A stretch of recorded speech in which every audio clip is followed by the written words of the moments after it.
Bonsoir. Les chauffeurs et convoyeurs des véhicules poids lourds opérant sur la route Kinshasa-Matadi ont déclenché depuis hier lundi une grève pour une durée indéterminée. La cause reste selon eux le non-respect des engagements de la part de leurs employeurs et la négligence du gouvernement central quant au suivi du respect de ces engagements. Quelle analyse faire de cette grève et comment y remédier? C'est le thème de dialogue entre Congolais de ce soir. Et pour en parler, nous recevons Modeste Bahati Lukwebo, ministre de l'Emploi, Travail et Prévoyance sociale. Monsieur le ministre, bonsoir. Bonsoir, Alain. André Chikoji, président du syndicat dénommé Force routière congolaise, syndicat regroupant les transporteurs de la RDC. Monsieur Chikoji, bonsoir. Bonsoir, monsieur Alain. Al Kitenge, analyste économique et stratège. Monsieur Kitenge, bonsoir. Bonsoir, Alain. Merci, chers auditeurs et internautes, pour vos réactions. Oursin du Katanga, ces camionneurs sont-ils engagés sur contrat ou sont gérés selon la volonté de leurs employeurs? Le seul moyen, c'est revoir leur contrat en tenant compte de leurs revendications avant que de lourdes conséquences ne pèsent sur le Bas-Congo et Kinshasa. Guillaume Lebracbert de Mahagui en province orientale, la grève est-elle une option efficace pour trouver une solution dans la démocratie congolaise? Julien Nyamouini supervise cette émission. Alain Goy est à la mise en onde. Merci de nous recevoir chez vous.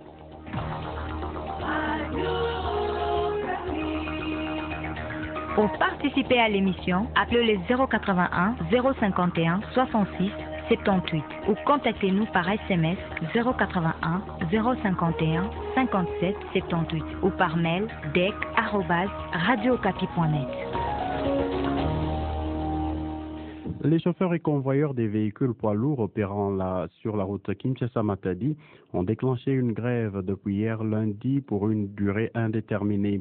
La cause reste le non-respect des engagements de la part de leurs employeurs et la négligence du gouvernement central, souligne le président de la force routière congolaise, FORC, le syndicat de ces chauffeurs.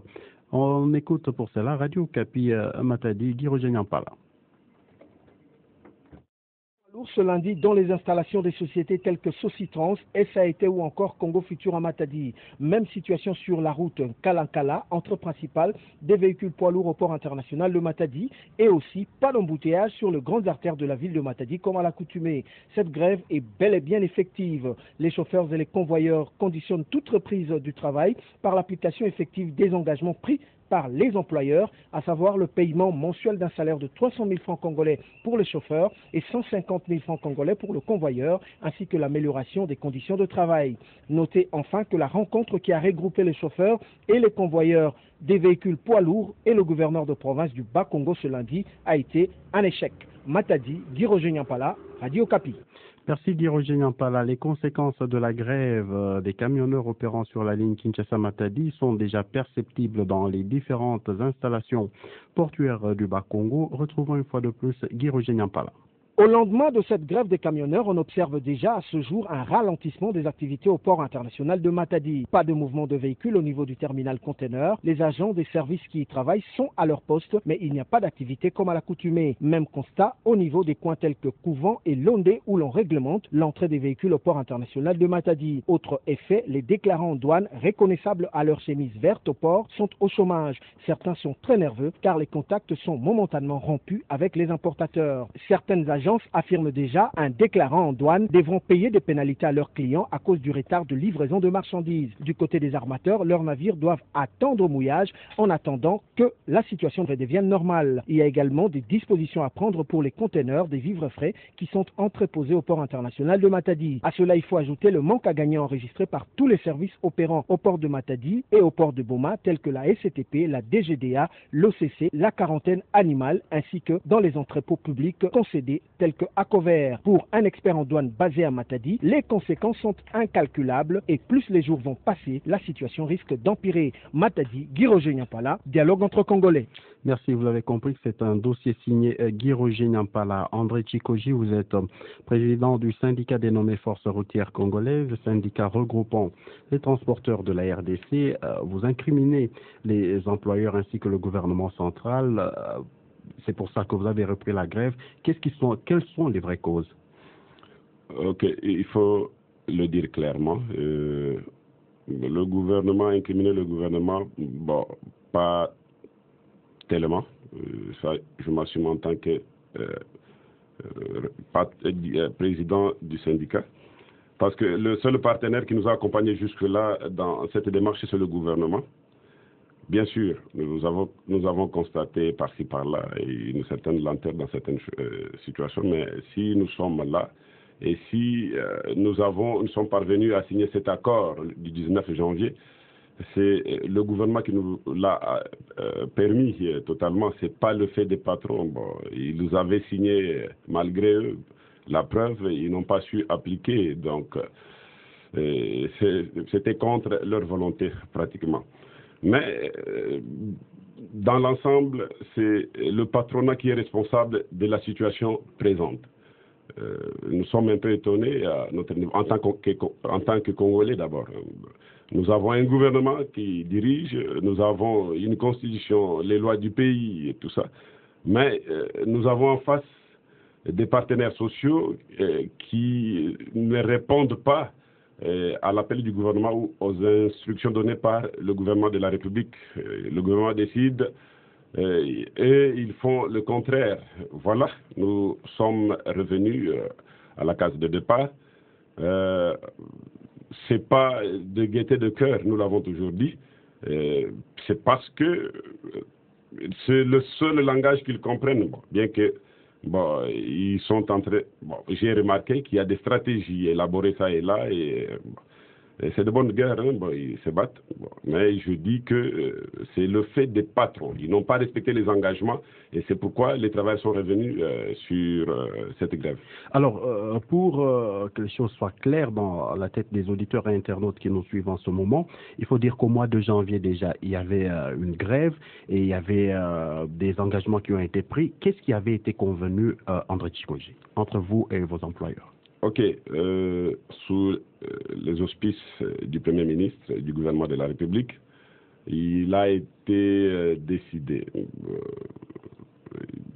Il y a certaines mesures qui ont été prises le 19 janvier à la réunion de la primature pour permettre la levée de la grève qui avait commencé le 7 janvier 2013. Et évidemment, nous avions comme grévistes à l'époque les chauffeurs et leurs auxiliaires, donc les convoyeurs. Évidemment, dans notre cahier des charges du mois de décembre, je crois, 2012, nous avions parlé de 3 catégories du secteur. Donc, le conducteur et son auxiliaire, les techniciens qui aident les chauffeurs, les équipages, pour la réparation ou les entretiens des véhicules. Alors, il était question d'augmenter les salaires. Qu'est-ce qui a été convenu concrètement à l'époque? Il y a eu des mesures prises d'abord pour permettre la levée de la grève dans un premier temps. Et par la suite, nous devrions négocier toutes les autres conditions, toutes les autres revendications pour pouvoir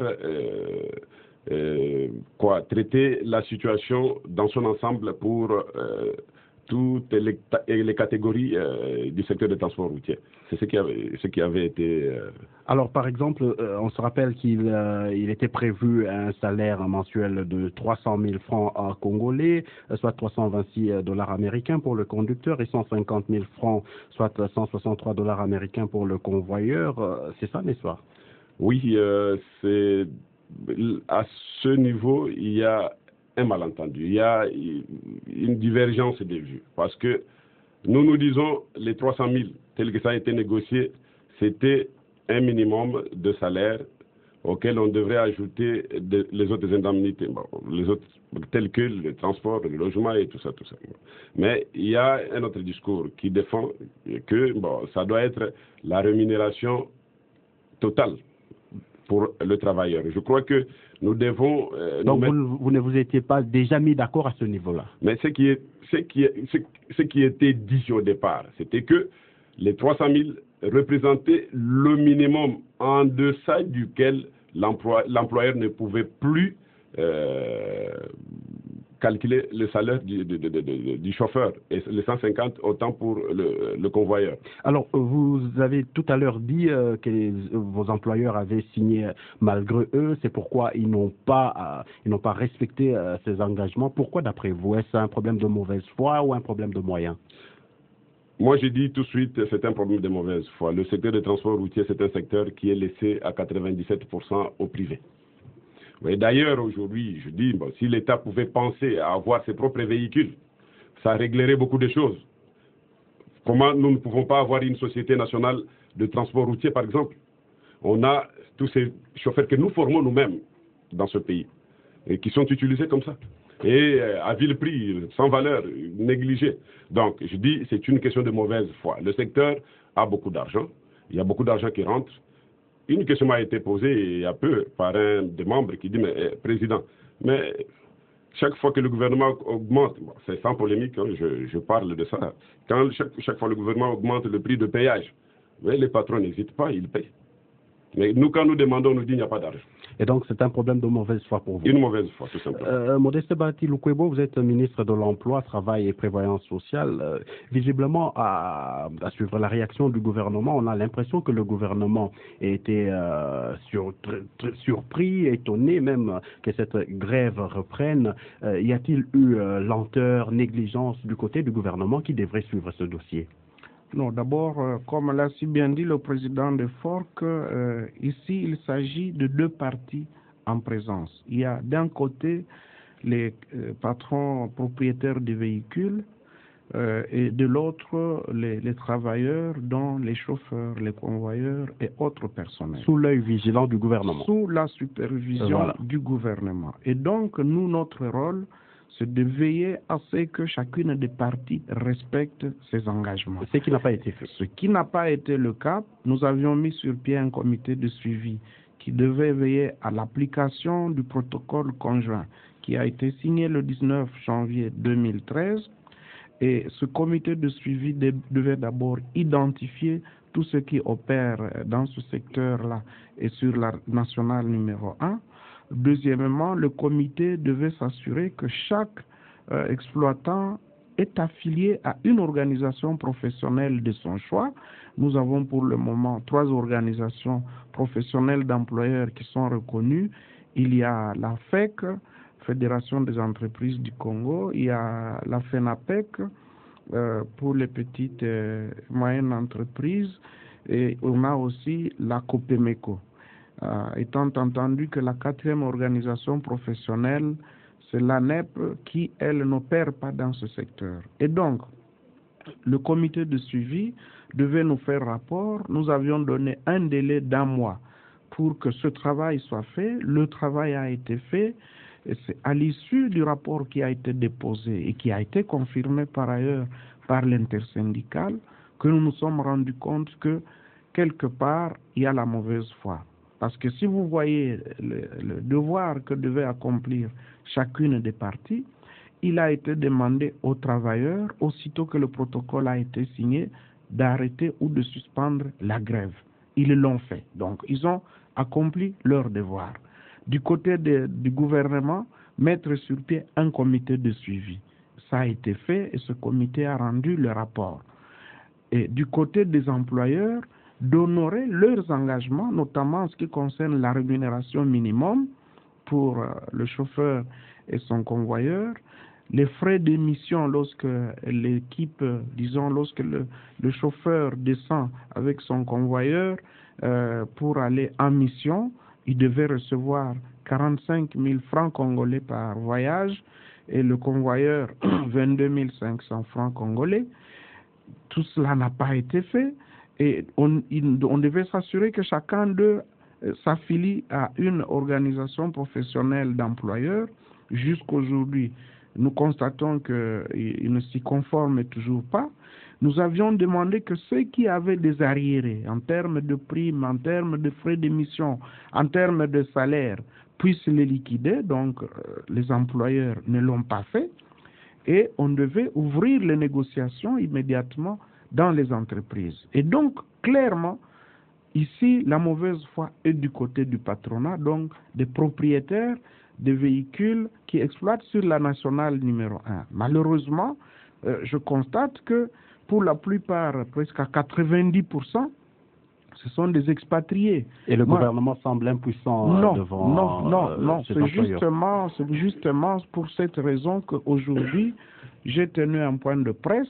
Si vous lisez le contenu de mon exposé, et en tout cas, on n'y va pas de main morte. Et nous disons clairement que d'ici 5 jours, toute entreprise qui ne va pas se conformer au protocole librement signé, eh bien, nous allons non seulement retirer l'autorisation de transport, mais puisqu'ils n'auront plus de travail qui justifierait leur présence sur notre territoire, nous, ministère du Travail, nous allons retirer la carte de travail qui leur donne droit au permis de séjour, et d'autres sanctions pourraient suivre si la situation se radicalisait. Mais Monsieur le ministre, on a l'impression que ce sont les mêmes mesures qui avaient été prises lors de la première grève, des menaces de retrait de licence, ainsi de suite, mais apparemment, ces employeurs paraissent très puissants. Non, ce n'était pas la même chose. C'est-à-dire que lorsque le protocole a été signé, c'était le 19 janvier, c'était au milieu du mois. Les employeurs ont estimé qu'au milieu du mois, il n'y avait pas moyen d'ajuster les avantages du personnel et qu'il fallait attendre un mois entier qui commence. Ce mois, c'était le mois de février. Mais comme il y a la mauvaise foi, fin février, nous avons remarqué, après le rapport qui nous a été rendu par le comité de suivi, qu'il n'y a qu'une ou deux entreprises qui s'y étaient conformées. Alors, puisque nous sommes ouverts et puisque nous voulons que le partenariat entre le gouvernement et les opérateurs économiques soit un partenariat de respect mutuel et qui ne soit pas un partenariat où quelque part il y a des mesures policières, nous avons encore accordé un mois supplémentaire à l'issue duquel il n'y avait plus moyen d'écouter qui que ce soit. Voilà pourquoi nous passons maintenant à la vitesse supérieure. Al-Kitenge, vous êtes analyste économique et stratège, vous avez suivi André Tchikoji ainsi que le ministre Bahati. Quelle est votre analyse? C'est la deuxième grève que les camionneurs lancent en l'espace de pratiquement 6 mois. Alain, dans toute société civilisée, la règle veut que quand on s'entend sur quelque chose, on respecte les engagements. Il est totalement inacceptable de constater qu'une frange de notre population refuse de respecter les engagements librement consentis. Mais il y a quelque chose que l'on semble dire autour de cette table, c'est un petit peu cette tendance à constater que dans le secteur des transports professionnels soit dit, près de 95%, c'est des opérateurs économiques étrangers. Mais ça, c'est la cartographie de l'économie congolaise tout entière. Nous avons une économie entièrement dominée par les étrangers. Ce qui fait que nous sommes exposés à ce qu'on appelle un risque de sabotage. Et à tout moment, il y a possibilité qu'on tente de mettre à l'épreuve la capacité d'agir du gouvernement. Et là, nous sommes dans une situation franche qui démontre clairement qu'il y a des gens qui estiment qu'ils sont au-delà ou au-dessus de la loi. C'est une belle épreuve pour nous. Nous sommes en train de regarder très attentivement avec quelle efficacité notre gouvernement va agir. Ce qu'on sait, c'est que malheureusement, la plupart d'opérateurs économiques étrangers qui travaillent chez nous ont toujours des parapluies. C'est une sale habitude qu'il faut arrêter. Simplement parce que ça discrédite le gouvernement, ça affaiblit la République. Ça laisse penser aux gens qu'ici, ils peuvent faire même pas ce qu'ils peuvent faire 3 fois ce qu'ils ne peuvent même pas faire chez eux. C'est des choses qu'il faut une fois pour toutes régler. Et moi, je suis très fier d'être à côté du ministre du Travail. Je suppose que son collègue des Transports est avec lui parce que l'État a des mécanismes pour être en mesure de remettre les gens au même pied d'égalité en termes de respect de la loi. Ceci dit, il faut quand même se rendre compte que c'est choquant. Vous savez, lorsque un professionnel du transport routier prend un véhicule, au quotidien, il s'expose à des accidents. Nos routes, vous savez très bien, elles ne sont pas de très haute qualité, première des choses. Deuxième chose, ces gens sont en dehors de leur famille pour de longues heures. Troisième chose, les véhicules qu'ils conduisent ne sont même pas suffisamment équipés. Vous savez, aujourd'hui, pour faire des distances longues dans les pays qui se respectent, les véhicules répondent à ce qu'on appelle l'ergonomie. Ça veut dire qu'en fait, le degré de fatigue que doit avoir le chauffeur doit être extrêmement limité. Tout ceci mis ensemble, il faut ajouter quand même quelque chose de beaucoup plus important. Ces personnes chargent une cargaison de grande valeur dont elles sont responsables. Alors, si ces chauffeurs sont responsables de 150 000 $, il me semble choquant de constater que les employeurs soient incapables de se rendre compte que même pour sécuriser leur cargaison, ils devraient mettre les chauffeurs dans un état de psychologie positive et de loyauté. Ceci dit, ça pose peut-être aussi toute la question des bas salaires dans notre pays. Il y a des opérateurs économiques qui pensent qu'ils peuvent faire des économies sur le bien-être des gens. C'est une erreur fondamentale. Une économie basée sur les bas salaires, c'est des taxes de faible quantité. Bien entendu, c'est un État pauvre, incapable de rendre des services. Alors après, nous nous plaignons, par exemple, de constater que nous avons de la tracasserie policière sur la route. Nous nous plaignons de constater, par exemple, qu'il n'y a pas d'éclairage sur les grandes artères. Et c'est des choses qu'il faut regarder dans leur globalité. Je pense que là-dessus, il est important qu'on se rende compte que nous avons une épreuve et elle appartient au gouvernement. Al Kitenge, on vous a reçu dans cette émission lorsqu'il y avait la première grève des camionneurs et on est à la deuxième. Vous parlez là d'une économie entièrement dominée par les étrangers avec risque de sabotage. Le gouvernement, certes, est dans une grande épreuve. Quelle est sa marge de manœuvre? Sa marge de manœuvre est très faible. Aujourd'hui, le gouvernement doit démontrer à la face de la République et à ces opérateurs économiques qui ont choisi notre pays, et nous les accueillons avec fierté, comme deuxième terre, qu'il y a quand même une règle et on doit la respecter. Toute la respectabilité du gouvernement passe par là, parce que ce sera un message pour les autres, ceux qui sont dans les autres secteurs. Nous avons parlé ici du secteur de la forêt, nous avons parlé ici du secteur minier. Si nous ne sommes pas capables de régler ce problème en face, et moi je suis très fier finalement de ce syndicat ou de ces mouvements syndicaux qui, une fois pour toutes, redressent la tête et disent « nous rendons des services, ils ont un prix, nous désirons que nous ayons un prix correct ».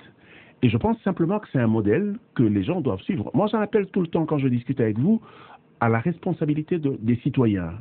Il faut savoir se défendre. Il faut savoir que chaque chose que l'on fait rapporte quelque chose à quelqu'un, mais aussi vous devez pouvoir être en mesure d'en tirer quelque chose. C'est la seule chose qui détermine que dans la durée, nous soyons tous là.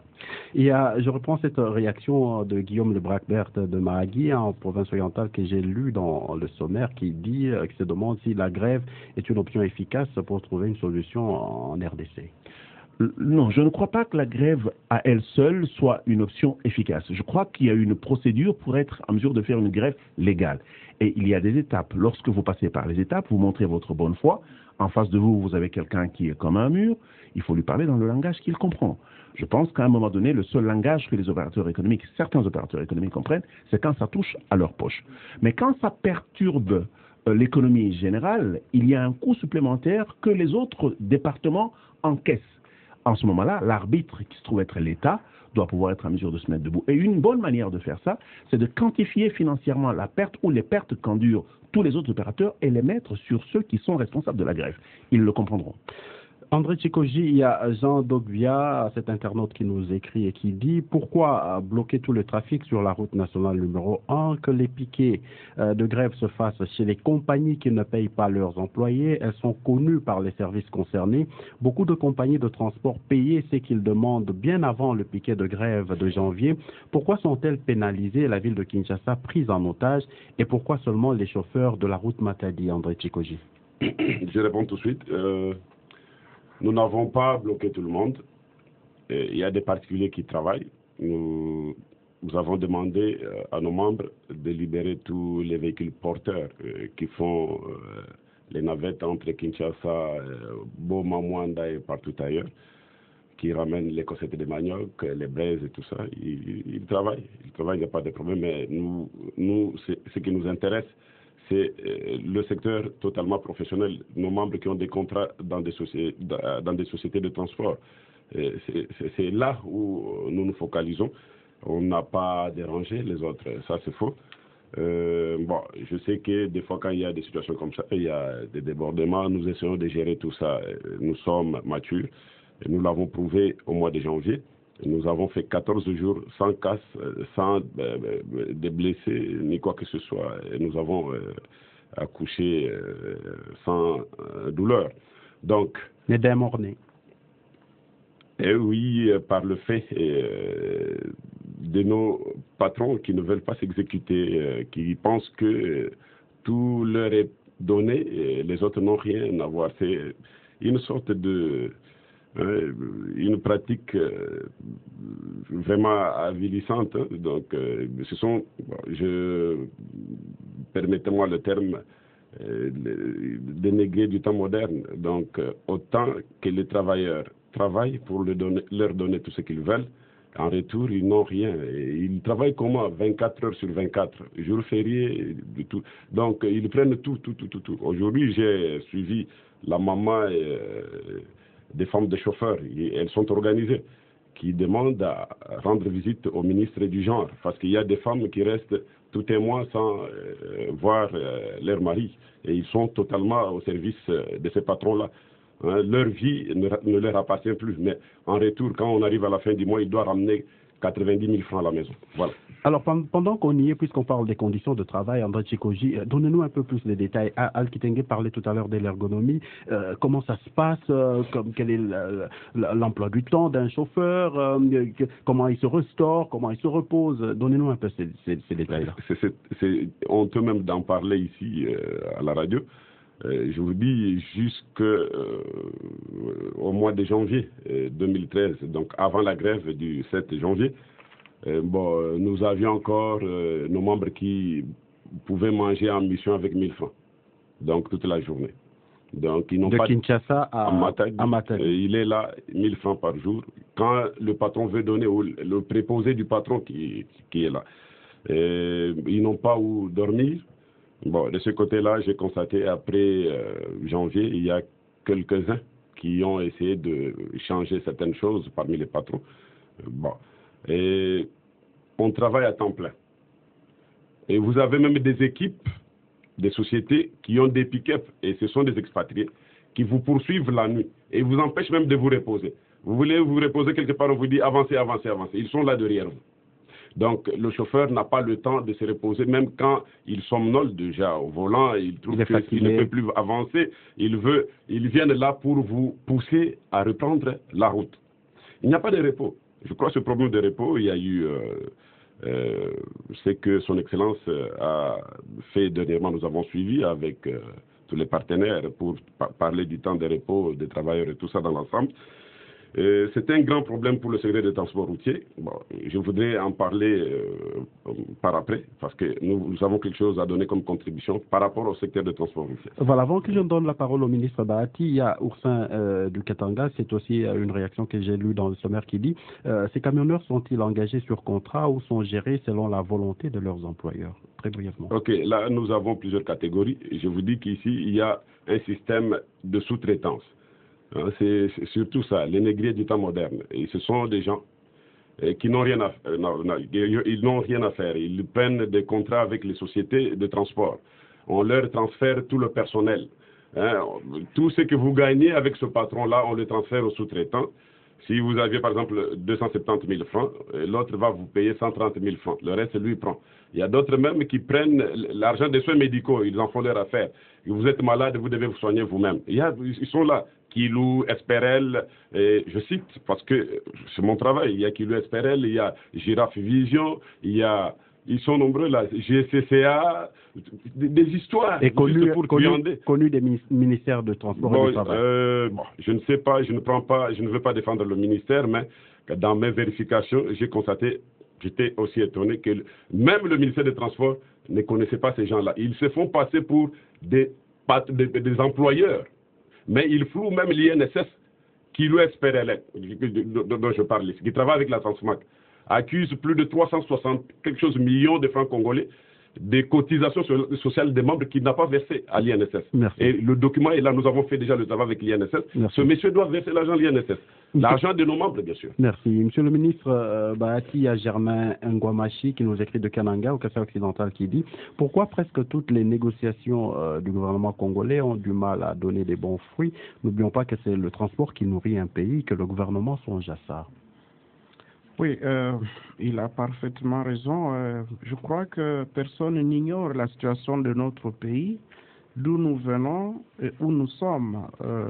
Ce qui compte pour un gouvernement, c'est d'améliorer, c'est-à-dire de répondre un tant soit peu aux préoccupations des citoyens et de rétablir l'autorité de l'État et amener tout le monde, comme l'a si bien dit Al Kitenge, à tout le monde à respecter les règles et qu'il n'y ait plus de personnes qui se placent au-dessus de la loi, qu'il n'y ait plus de personnes qui comptent, qui s'appuient sur des parapluies, qui tel protégé d'un politique, qui tel protégé d'un général. Tout cela affaiblit l'État. Comme on l'a dit ici, ce qui se passe dans le secteur des transports est plus que révoltant, parce que il n'y a pas que la question des avantages matériels, il y a même la dignité humaine. Lorsque nous parlons avec les responsables des syndicats et qui nous rapportent comment je ne veux pas peut-être citer leur nationalité, bon, mais je dois quand même le dire, hein, des Chinois, des Libanais et autres, la façon dont ils traitent nos compatriotes comme des sous-êtres, avec beaucoup de mépris et de dédain. Au vu et au su du gouvernement, bien sûr. Nous l'avons appris maintenant, et c'est pour cette raison que nous prenons des mesures. Je crois que pour un gouvernement, ce qui est important, c'est de prendre les mesures. Nous ne pouvons pas accepter que la FEC se mette là, s'érige là en censeur, se rangeant du côté de ceux qui maltraitent nos compatriotes.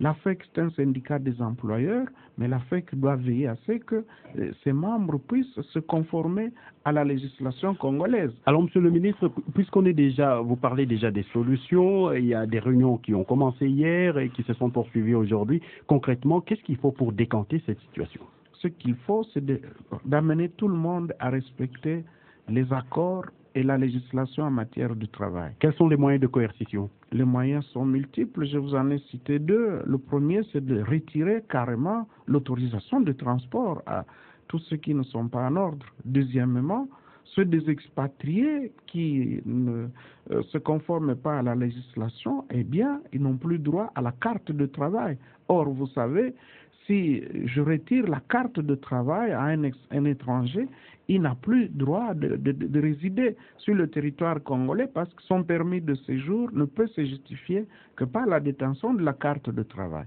Donc, ils doivent le savoir, parce que s'ils croient qu'ils vont appliquer la politique d'usure en disant, bon, peut-être si le gouvernement prend la mesure, au bout de quelques jours ou de quelques semaines, il va baisser les bras, ils se trompent, parce que dès que nous interrompons l'activité, immédiatement, nous retirons la carte de travail et c'est l'expulsion qui s'ensuit. Et donc, nous avons beaucoup de moyens. L'État ne peut pas se mettre à genoux face aux personnes de mauvaise foi. On vient de vous expliquer ici ce qui se passe en ce qui concerne le voyage. On ne peut pas comprendre que quelqu'un soit pourchassé derrière pour dire « allez vite, allez vite ». Mais vous savez, c'est quand même des êtres humains. Et surtout quand ils sont mal payés, ça veut dire qu'ils sont mal nourris et la résistance est faible. Et donc, nous pensons que nous, en tant que gouvernement, nous donnons ici un ultimatum de 4 jours, parce que c'est depuis hier que c'était 5 jours, il leur reste 4 jours pour se mettre en ordre. Ils vont voir que nous sommes très sérieux dans ce que nous disons. Et vous pouvez compter sur moi. Monsieur le ministre, il y a Christian Kachori qui nous écrit de Goma en Nord Kivu qui dit « Je crois